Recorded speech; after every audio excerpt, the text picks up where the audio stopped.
Hi ladies and gentlemen, Krzysztof the Polish Geek welcomes you to a video game review of Super Paper Mario. Like almost 2 years ago at this point, on this channel I reviewed my favorite Mario game of all time, Paper Mario The Thousand Year Door, but now I decided to review its semi-sequel, Super Paper Mario, which is actually my second favorite Mario game of all time, because when it comes to Paper Mario series, actually, the universal agreement between fans seems to be that the first two are the best, and then the Super Paper Mario is divisive, and then it goes downhill afterwards. And I will agree with the part, it does go downhill afterwards indeed. Like, I couldn't even finish Sticker Star or Color Splash, still yet to play Origami King, but when it comes to Super Paper Mario, I couldn't disagree more. Like, it's my very second favorite game in the series, only next to The Thousand Year Door. Like, story-wise, it's as good as The Thousand Year Door, possibly even better actually, and I love the gameplay as well. Yes, it does make plenty of changes, like it very much switches from turn-based RPG to a traditional classic 2D Mario, but so what? I actually love it. That's why it's innovative. Like, yep, Super Paper Mario is my very second favorite Mario game, only next to Paper Mario The Thousand Year Door. And by the way, I played this game actually like over 12-13 years ago at this point, back in my boarding school in the United States, because yeah, me and my friend have beaten Paper Mario The Thousand Year Door, and then we immediately ordered Super Paper Mario, and then I beaten it as well, and already loved it really back then. And the more I played, the more it just reaffirms my opinion that Super Paper Mario is almost as great as Paper Mario The Thousand Year Door. Super Paper Mario changes the formula of the first two Paper Mario games, but why is that a bad thing? If anything, it's very innovative, and it's actually one of my favorite things about the game, actually. It's clear how the developers wanted to make this game feel both like a classic 2D Mario game, but also very much retain its JRPG roots of the previous two games, and I say they totally succeed in every way. Yes, there is no more turn-based combat, but so what? If anything, we had turn-based combat in the first two games, and Super Paper Mario is amazing because, again, it is innovative and returns to classic 2D Mario style again. And as I said, it feels like a classic 2D Mario platformer while still very much retaining the JRPG elements of the first two Paper Mario games.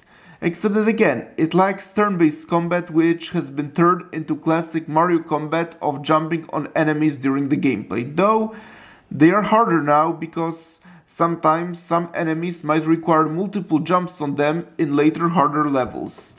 One of my favorite aspects in Super Paper Mario is traveling across dimensions.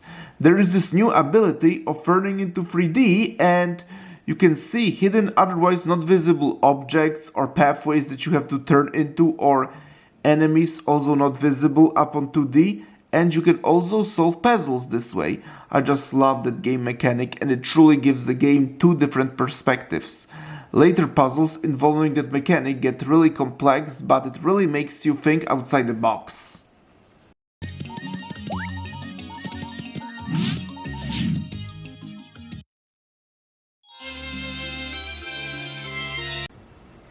Like the previous two Paper Mario games, Super Paper Mario is split into chapters, and now they're like a combination of the chapters in the first two games and classic 2D Mario. And again, similar to the previous two games, each chapter tells its own self-contained adventure, although now the story of each chapter is a lot more interconnected with the main story, but we'll get to that later.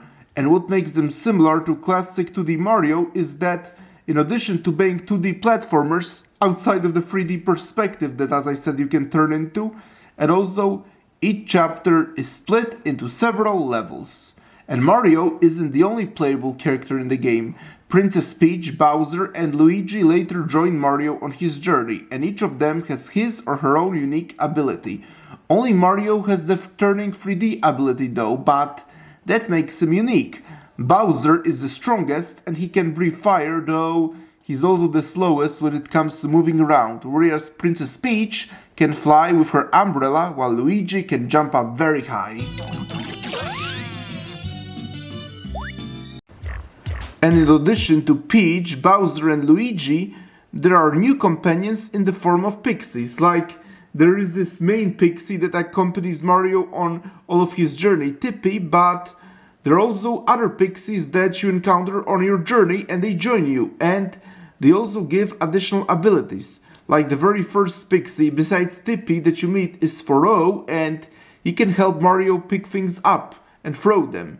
Carry, on the other hand, creates a platform that lets Mario or others to stand on it and ride fast, whereas Flip can help Mario flip things around and find hidden things.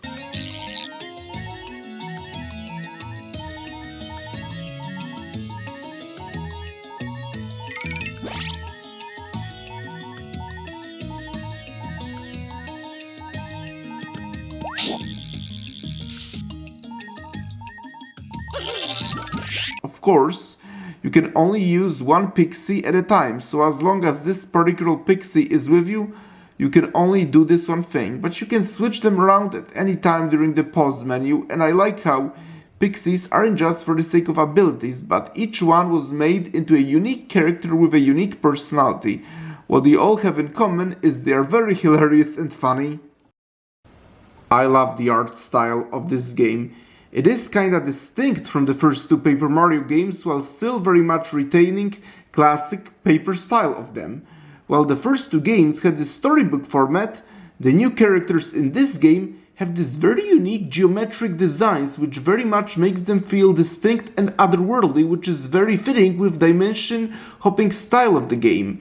Paper Mario The Thousand Year Door was Mario leaving Mushroom Kingdom, but this time it's Mario in an entirely different dimension, and I love how those geometric designs make characters in other dimensions feel so otherworldly, which is again very consistent with the interdimensional storytelling of the game. And I seen someone saying that while first two Paper Mario games was basically again inside the storybook, this time it's more inside the computer world, which also makes sense because Super Paper Mario was released in 2007, which was a time where computer technology was rapidly developing, and the game in some ways reflected that.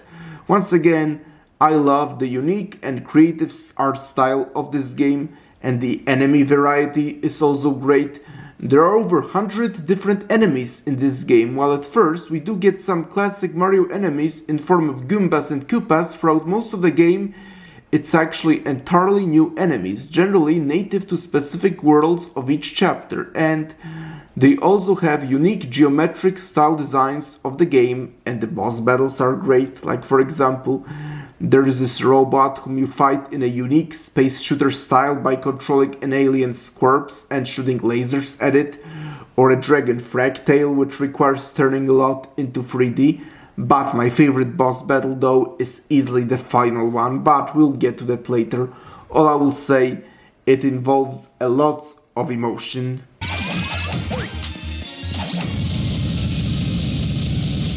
However, the biggest highlight in Super Paper Mario that I gotta talk about is an amazing story. And it's not just an amazing story by standards of Mario, no. It's generally a great, well-written, compelling story. Like, it's very comparable to the story of The Thousand Year Door. Possibly even better, actually. Hard to say, but no doubt the story is amazing, and that actually seems to be an agreement even among the game's biggest detractors, actually. And we will be getting into the spoiler territory here, so if you haven't played the game and don't wanna know awesome twists and turns and the story's ending, then I do suggest you leave, actually, because again, we are very much getting into the spoiler territory here. And the story starts with Mario and Luigi at their home in Mushroom Kingdom, and then Princess Peach being supposedly kidnapped by Bowser once again, only for a quick twist reveal that she's actually been kidnapped by seemingly a lot more evil and dangerous villain, Count Black. And then Bowser and all his minions immediately get kidnapped by Count Black as well, as does Mario's brother Luigi. And then Count Black marries Peach and Bowser, which gets Bowser very excited and Princess Peach very mad, and then it also causes a Chaos Heart to be created, and the rift is created, and the fate of all the worlds and dimensions is at stake. And then afterwards, Mario gets transported to a strange place in between dimensions called Flipside, where he is tasked with Merlon the Wizard to find 7 pure hearts and defeat Count Black, who has the most sinister motivation of all Mario villains. Again, to use the Chaos Heart to destroy all dimensions and reality itself, including ours actually. So yeah, if it wasn't for Mario, perhaps we would all be dead and you wouldn't even be watching this video. And Mario embarks on a quest, and the story is way deeper than that. But before we get to it, I will say that in a similar fashion to previous Paper Mario games, the story is split into chapters, and each chapter offering its own unique world. Chapter 1 feels very classic Mario, while Chapter 2, Mario arrives in the mysterious mansion. Chapter 4 is Mario in space, and Chapter 7 is Mario in the underworld and overworld, basically a land of the dead in the Mario universe. And I love how characters in this world are called those who got a game over, likely to remind everyone that this is very much a video game world, in a classic Nintendo fashion. And I also love how it combines Greek mythology underworld with biblical heaven. Again, I'm a Roman Catholic and a Greek mythology aficionado, so yes, it very much combines Greek mythology underworld with Christian heaven while giving a complete classic Nintendo flavor. So while Underworld is inspired by Hades, Overworld is clearly modeled after biblical heaven and even has the spectacular boss against a skeletal dragon Bone Chill, who is very clearly with his backstory and role inspired very much by Satan Lucifer. Yep. Chapter 7 is actually tied for my favorite chapter in this game, together with a very final chapter. And there is even a very heartbreaking teary emotional moment involving a sweet character of Luffy that I won't spoil. I mean, it sort of sadly gets far less teary in post-game, but it's Nintendo, so what do we expect anyway? But well, Paper Mario Universe, let's just say, each chapter is very interesting, but it's also very much interconnected with the main story. Now, we for real are stepping into a spoiler territory, so I suggest either you leave, or if you want to know twists and turns, or if you played the game already, then I guess stick around. On Mario's journey, several other heroes join Mario, which again are Princess Peach, Bowser, and Mario's brother Luigi. I mean, Bowser is hardly ever a hero, but he is here technically, and already talked of their unique abilities, and during the end of each chapter, we get a romance story told, and in the end it's revealed that it actually involves the main villain Count Black and Tippy, a pixel that accompanies Mario on his journey, and it's a very tragic love story told across time, and adds so much richness and deepness to the whole story, and it completely changes the perspective of both Count Black and Tippy. And Count Black is an amazing villain, and his story with the Tippy that I just talked about is so touching and amazing, and also very sad, and I like how he speaks about himself in third person. Count Black is a very sympathetic villain, and you very much feel sorry for him. He's just a complex character, and his beginning and end is so different, and yet that transformation feels so natural and organic. I know, I rant often about making villains sympathetic, but this is different. First, it was back in the day where sympathetic villains weren't super common. Back then, villains like Count Black were unique rather than a norm. Plus, more importantly, the game has a pure evil villain in the form of an evil clown Dimentio, one of Count Black's minions, or it seems so at first. Turns out Dimentio is the one who manipulated Count Black all along. He basically feels like a light-hearted version of Kefka Palazzo from Final Fantasy VI, but Dimentio is also a pretty excellent villain, and I love the contrast of sympathetic Count Black and pure evil Dimentio. I might argue that he's likely the most evil villain in Nintendo history, possibly worse than Hades and worse than his predecessor the Shadow Queen in the Thousand Year Door. This guy just wants to destroy reality itself. Like, I love how the game builds him, and anytime he appears, an excellent mysterious music is playing, highlighting that there is a lot more to that clown than meets the eye.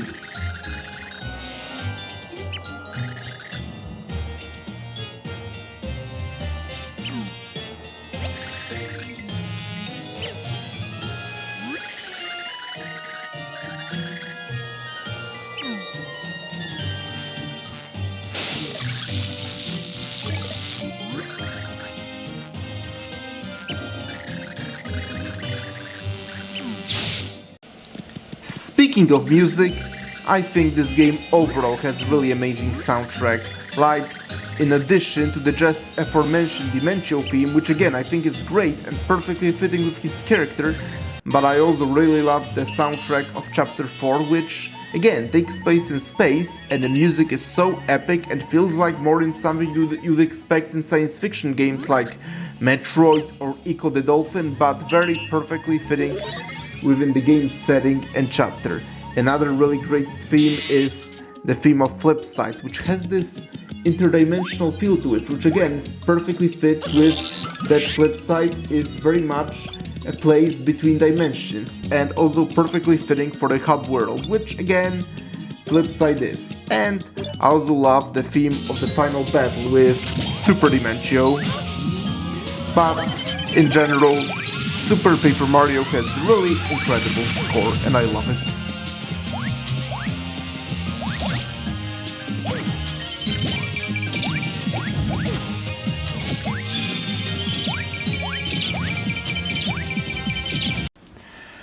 I really love Super Paper Mario. I think it's a really excellent game and a very worthy successor to Paper Mario The Thousand Year Door. And I think lots of love and passion was put into this game. This might truly be the greatest Mario story told in video games, and next to The Thousand Year Door, again, second best Paper Mario game and second best Mario game ever. It's so innovative, and again I just love how it combines 2D classic Mario with JRPG elements of the first two Paper Mario games.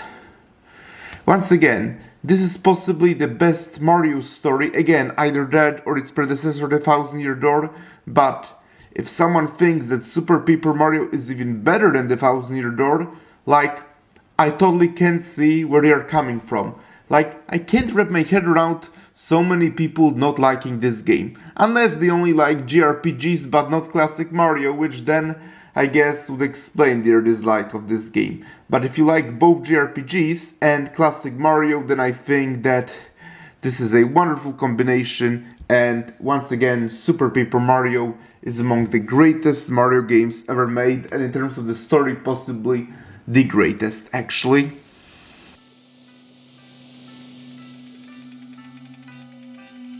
I love Super Paper Mario almost as much as I love its predecessor Paper Mario The Thousand Year Door, but anytime I'm replaying Super Paper Mario I'm actually debating, maybe I actually love it sometimes even more, or maybe at least just as much. Really hard to say, but if anyone ever told me that they prefer Super Paper Mario over The Thousand Year Door, I will say I can totally see that, even if I guess I still slightly prefer The Thousand Year Door, but if anyone prefers Super Paper Mario, then I completely do understand where they are coming from, whereas I could totally not understand why do so many people not like this game, unless they don't like Mario, just JRPGs, which I guess would explain it, but either way, for me, Super Paper Mario is almost as great as The Thousand Year Door and my second favorite Mario game. And also, it totally deserves a Switch port. Like, I'm not sure if it will actually get it because, I mean, Paper Mario The Thousand Year Door, its predecessor, is a beloved game, so it was natural that it would get a Switch port.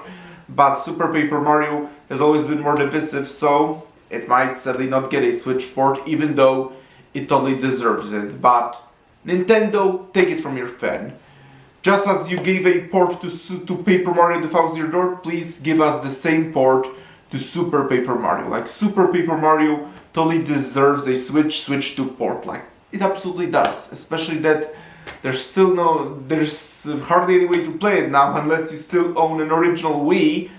So once again, Nintendo, do us all a favor and port Super Paper Mario to Switch and Switch 2, just as you did Paper Mario The Thousand Year Door. But either way, I really love Super Paper Mario, and once again, it's my second favorite Mario game, all next to its predecessor. So, thank you folks for checking out this video game review. Press the like button, please subscribe to this channel, and once again, going to Japan very soon. Don't know if I'll make another video before the Japan visit, but in case I do not, well, see you later. Bye.